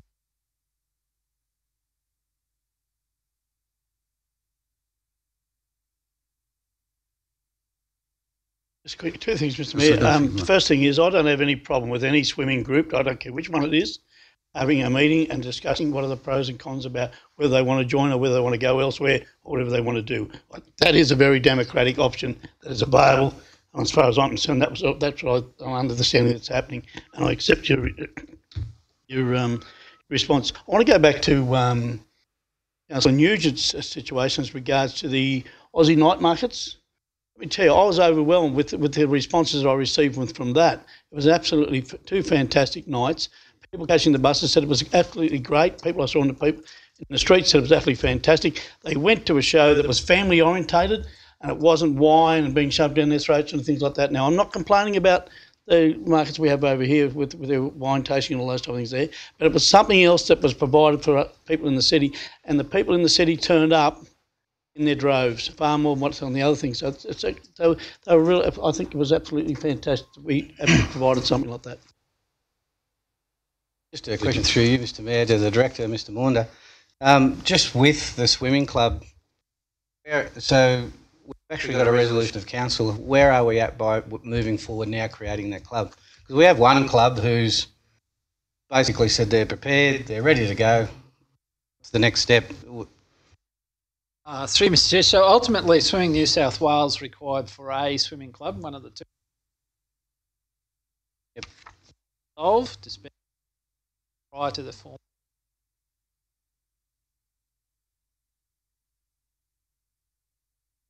Agreed to do that.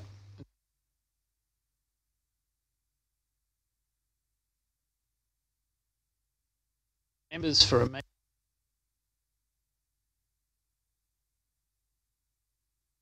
The outcome of that. Members of Jets resolved to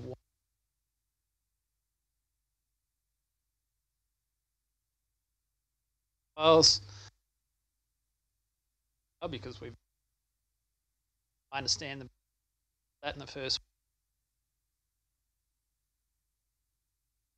Advice is that was the only real that was the only. Also enable a new club to be formed.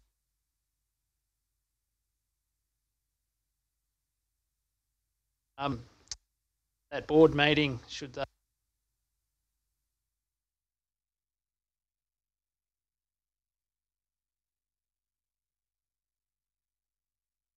Thank you. Any other questions out of those update on resolutions of council? New one, Mr. Mayor. New one, sorry, Councillor. If I can ask a question. Mr. Mayor, I was contacted on the weekend by a long-standing ratepayer, a business person in the city, and he was quite concerned about the fact I'm not saying you had anything to do with this, but I mean, the Merrill car that no longer holds the orange plates. He was asking what were the circumstances, because he's been a long-time resident, this person, and those plates were gifted to the city of Orange by a prominent businessman, and that was on the condition that they be on the Merrill car. So I'm just asking what would be. I'm not saying there's anything untoward. I'm just saying it might be something logical. The plates might have been damaged and have to be replaced or whatever. So, but could you clarify I think you just answered your own question. The prominent businessman was Bob Craig from West Orange Motors. He got those plates for the city of Orange. They weren't designated for the Merrill car. They were designated for a council vehicle. At the moment, those plates are quite old and a bit worse for wear. Spoke with Mr. Mooney, who looks after council cars, and we had a look at those plates. and we've got them sitting there at the moment pending. You can get them replaced in the same colour or whatever, not which I'd hate to see that happen. I'd like to see the original plates. They certainly need a little bit of paint work or painting or whatever it may be to them. And at any time that is done, if I so choose, or any councillor chooses, or Mr Mooney chooses to put them on a council vehicle, they will be. Won't be on the Merrill car. Could be, could be if you wish. It's not a Merrill car, it's a pool car. Mr Mayor, what's your point? Well, the plates, your point? The plates and the car belong to the people of the City of Orange, and since Tim Sullivan's time, that's when they were gifted to the city, they have been on the Merrill car. So I don't think it's an individual's decision to make to remove them. You see? So what? Mr Mooney's taken those. Mr Mooney's taken the plates off. We're looking at getting them repaired, and when so then they may go back on there. They may not. I'll discuss that with Mr Mooney, not you. So you won't discuss it with anyone in the council? Yes, I will, Mr Mooney. So you're not saying. Can I ask you a question? No, I think you're being a little bit. Can I ask you a question? Will those a succinct question with a yes or no? Will those plates be returned to the Orange City Council Merrill vehicle? I can't answer that. Who's making that decision? Mr Mooney.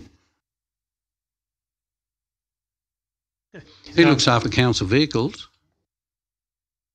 I think from a councillor point of view, and I'm not agreeing or disagreeing with either of you, but I think from a resident or a ratepayer's point of view, I would like to see that the plates be returned. Yeah. The vehicle which is most prominent to the role within the council, whether that be the mayor or the general manager or whoever else. I think they should be affixed to the vehicle that is most prominently used by the most prominent person. So that's just my opinion. Thank you. No problems. Plates have been damaged, but is that right? We're moving on, Councillor Taylor. Yes or no? Look, I'm sick of your interruptions and being quite. Being quite churlish here. I'm asking a relevant question, Mr Mayor. A point of clarification: have the plates been damaged? Yes or no? Again, you're not going to answer. I have answered already. You're making a fool of yourself, unfortunately. I said already I am, Mr. that Mayor. the I'm plates just are asking. damaged. They are damaged. Okay. Thank you.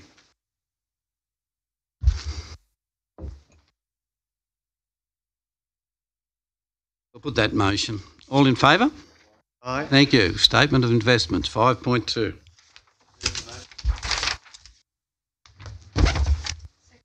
Seconded. All in favour? 5.3 is the quarterly budget review and performance indicators. Move the motion. Move. Favour? Aye. Aye. Against? 5.4 is the NRMA supercharger. Move the motion, Mr Mayor. Second, Councillor Hamling. Councillor Duffy. I it's obviously going to be something of the future, isn't it? And I just wonder whether that's the right spot for it there. Yes, I have. Whether that's the right spot, I don't. Is it easy to move around? Is it, whatever the case may be? I think it's basically looking at visitors to Orange that may be using a vehicle, being near the Tourist Information Centre and where you've got off parking there if you're in a van or whatever it may be, and high profile. It won't be the only charging point. Multiple use area that. Yeah, won't be the only charging point. Councillor News. That's what I. Thanks. No, I Thanks, don't think Mr. so. Mayor. Look, I think that is a good place for the charging station, being right near the visitor centre. It'll be easy to locate. And as I understand, this is the first of many. I know we already have some other fast charging stations in, or some other charging stations in Orange, but it'd be good to get some other fast charging stations, and I think part of the plan is to encourage local businesses and motels as they are built. And I'm not sure whether, maybe the Quest apartments. Councillor Taylor, can I just ask you to keep it down a bit? Your voice is coming out over Councillor Nugent. Whether some of the new developments like the Quest apartments might include a fast charging station as part of those developments. I guess my only concern about the location where they are going is in terms of they're not going to be a dedicated electric vehicle spot. So I know it's a 1 hour spot. So if another car is parked there, then someone wanting to charge their electric vehicle, wait an hour maybe for the spot to become free. I just wonder, is there any way that we can? I understand in other towns or cities they've marked spots as electric vehicle preferred. Can we look at doing that as part of the installation of the NRMA supercharger? Because and the other thing with this supercharger is, from the NRMA, it is part of a network that's being rolled out right across the state with the intention that electric vehicle users won't have to travel any more than 150 k's between charging stations. So it's an important part of a wider network. So so it's through you, Mr. Mayor, can I ask that question?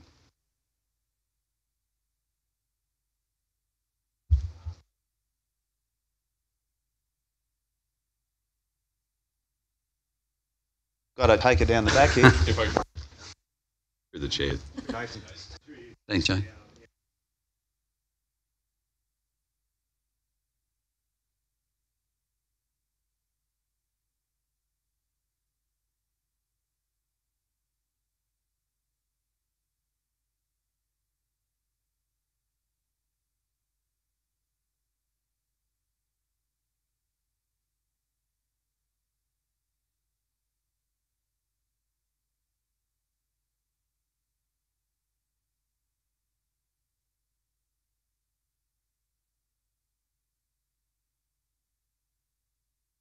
Could a interim measure be though just to have signage saying electric vehicle preferred, or some occasion that it's there for electric vehicles?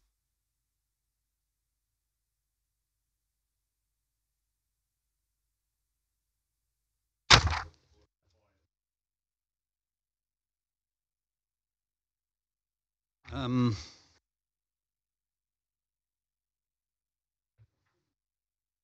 on the electric vehicles, the charger, I should say.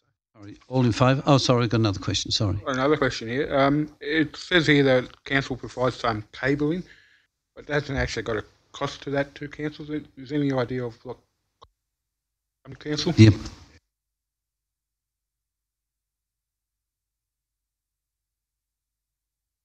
Good price.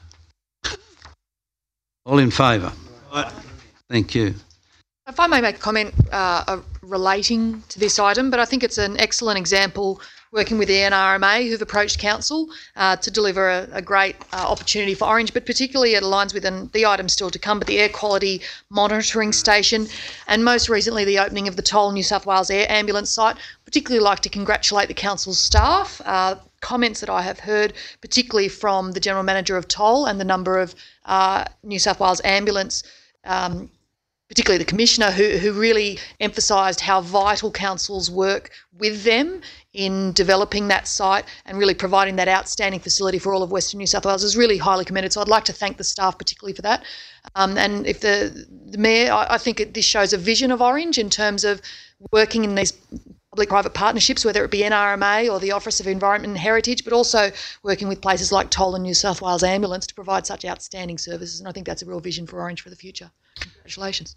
Thanks, Councillor McRae. Right, item 5.5 is strategic policy review. Hope we've still got enough councillors in here, have we? Yeah, we have. Second. Second, Councillor Nugent. All in favour? Aye. The 5.6 is the proposed air quality monitoring unit, Jaeger Reserve. Mr. Mayor. Seconded.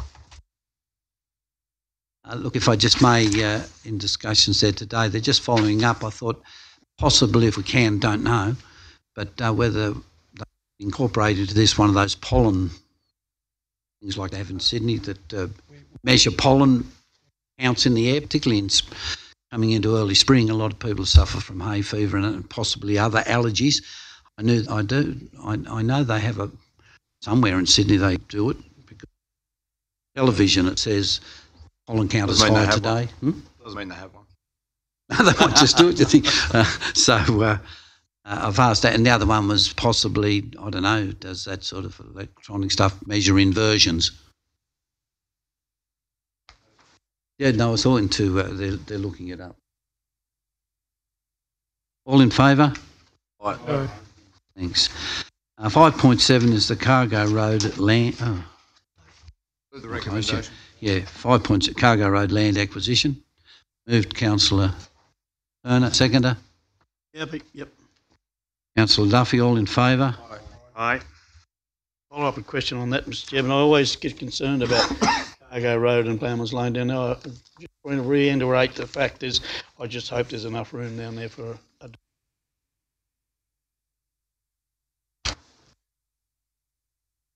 All in favour, aye, against, thank you. 5.8 is the Tourist Park expression of interest. Move the recommendation. Move Councillor Taylor, seconded Councillor Nugent. All in favour?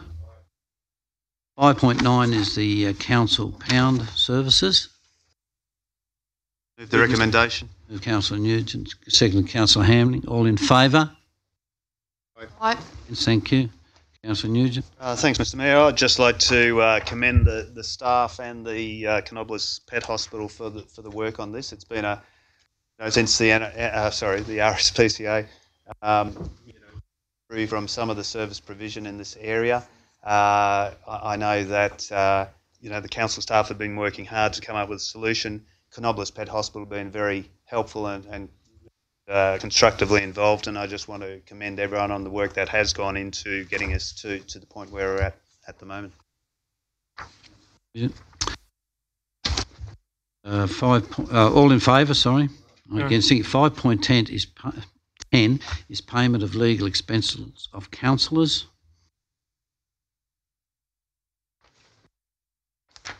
Second to first. Second.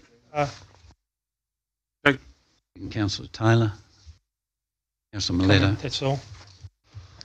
I'd like to move a motion. First of all, I thank the council for the report, but I'm a little bit confused because the information sort of raises a couple of questions in my mind. In that the information that is contained in this report appears to me to be in contrary to the provisions of the Local Government Act or the division of the Local Government Department of Premier and Cabinet. The reason why I say that is because judging by the information which is contained within, it would appear to me that any claim would be outside the guideline if the council was the applicant in this matter, and that doesn't appear to be stated in here. So what I would like to do is call for a detailed report with more information being provided, because I think that information which been provided doesn't answer my question. So I'd like to move a motion that a detailed report be provided to council as this matter. Ask the mover and seconder if they'd be happy for, Councillor Taylor, Councillor. So we're going to get another report back. Yeah, so, sorry. So the recommendation would be that a more detailed report be provided, that the information contained, well, I'm not sure how you're going to word this, because based on what I've been provided, it is to me, my understanding of the Local Government Act, the information contained in this report appears to me to be in contrary with the provisions of the Local Government Act, therefore it doesn't answer my questions. And when we talk about whether any claim is being made against any insurer or insurers, that only relates to the insurance policies. What I'm saying, that even though that may comply with that legislation, falls short of whether there has been or may have been any offence committed against the Local Government Act. And that's why I'm calling from the report to ascertain whether any claim would be outside the guidelines if a council council was the applicant matter. So I think that's why we need a report, because the report doesn't answer the questions. And although I appreciate it, it doesn't answer my questions or the concerns I have. So I'd be calling for a detailed report be provided, whether interest in relation to the matter. I need more information. Got a mover. I'm still a little bit unclear on exactly what we want. I think the motion is that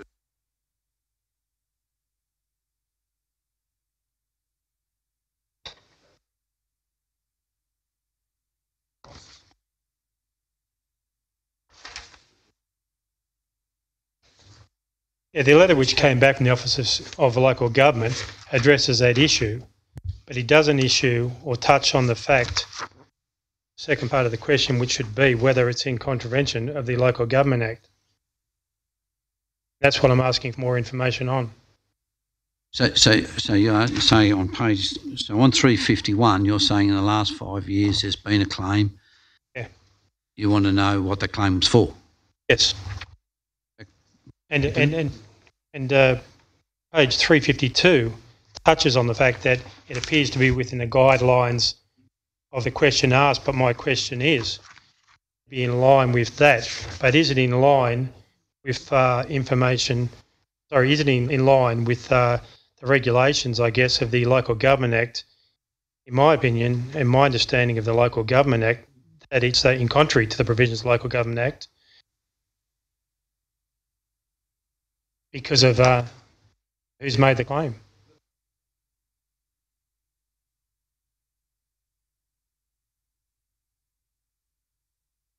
Yeah, that's all I'm asking.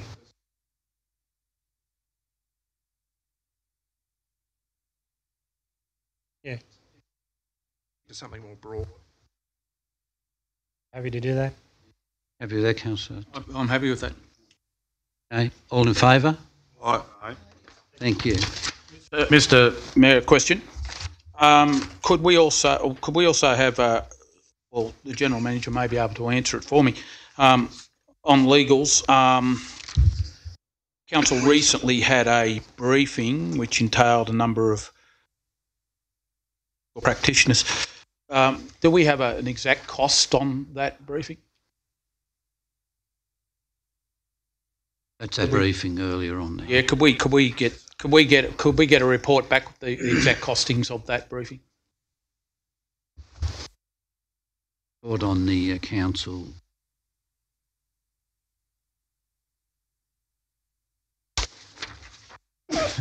On a follow-up question to what Councillor Taylor's just said, can we? I mean, I wasn't disappointed in the information that we received. I was disappointed because I wanted to discuss certain things about cases that we've gone through so we could understand as councillors about heritage and all those type of issues there. I'm just wondering why in the future, why couldn't we councillors be consulted about where the comes from? Because I thought we would have got someone that was involved in the cases that we'd been through. Totally more informative about understanding what the LEP and the heritage laws are all about and those type of things. That was my disappointment with it. But the relevant information that we actually received, I thought was quite good. Got a report coming back for. Okay, all in favour? Against? Thank you. 5.11, board member nominations for Civic Risk Mutual. I met with those today. They have a consultant that works for them, goes around, and any new council that's coming on board, Civic Risk Mutual, they interview staff, senior staff, as well as myself and others, see if we're worthy of being a member, number one. Number two, give a bit of an explanation on how they operate. So that happened today. Councillor Taylor. I'll move, Mr. Mayor, the recommendation and nominate Councillor Whitten. Councillor, I'll leave it to another councillor to nominate an alternate. To do a psychoanalysis. I'll nominate Councillor Miletto. No one else? I'll second that. Unless anyone else wants to do it. Got to be an alternate. Nominate Councillor Munro. Look, can I just say, take this quite... It's quite serious. It's a board nomination, which entails... No, which entails being at those board meetings. You are representing this council, and we're talking about $1 million business here, and it's very, very important that, one, that we're at those meetings, number two, that we're representing this council, and you are part of the decision-making on there. So I'd like another nomination of someone that's... Penrith. Normally at Penrith. mutual fund. It says normally at Penrith and sometimes in the country. It's a mutual fund, so there's police checks and it's a bank. So you'll have police checks, or an insurance company, you'll have police checks and the whole gamut. The whole gamut, yep. That's right. They will do a psych test because it's like me. Mayor, I'd like to nominate Councillor McRae as... Right, thank you. Second that. I'll second that. Like the most.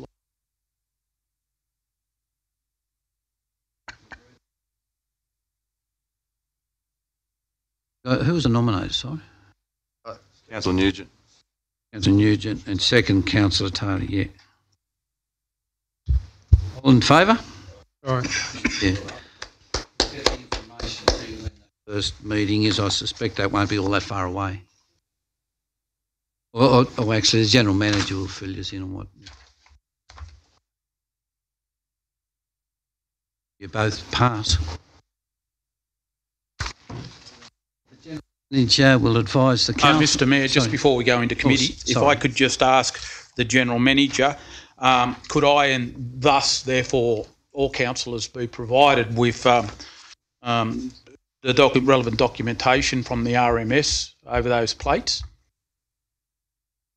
Mayor's given his answer and he's told us that the plates are damaged and they're being replaced, so I'd just like to ask for clarification on that, because there would be the relevant documentation, because they are the property of the City of Orange. Mr Mayor, could I just, I forgot to mention it in my committee, just want to publicly congratulate the Orange Junior Cricket Association. They took out the fantastic Cricket Association Australia Award, so and they do a lot of hard work, and there's a lot of kids now playing cricket. So I think we should acknowledge them somehow, and yeah, congratulations. Thank you. We'll now move into closed meeting. The General Manager will advise the Council if any written submissions have been received relating to any item advertised for consideration by a closed meeting of Orange City Council. I'm not aware of any written submissions. I extend an invitation to any member of the public present at the meeting to make a representation to Council as to whether the meeting should be closed for a particular item. Councillor Taylor, can you just concentrate a little bit here? It is coming through the speaker system. In accordance with the Local Government Act 1993 and the Local Government General Regulation of 2005, in the opinion of the General Manager, the following businesses of a kind as referred into Section 10A in brackets 2 of the Act should be dealt with in a confidential session of the Council meeting closed to the press and the public. Items to be considered in closed: 6.1, expression of interest loan borrowing; 6.4, tender provision of security services; 6.5, tenders for traffic management services. The reasons for confidentiality is these items are classified confidential under the provisions of Section 10A, brackets 2, bracket C, information that would, if disclosed, confer a commercial advantage on a person with whom the Council is conducting or proposes to conduct business.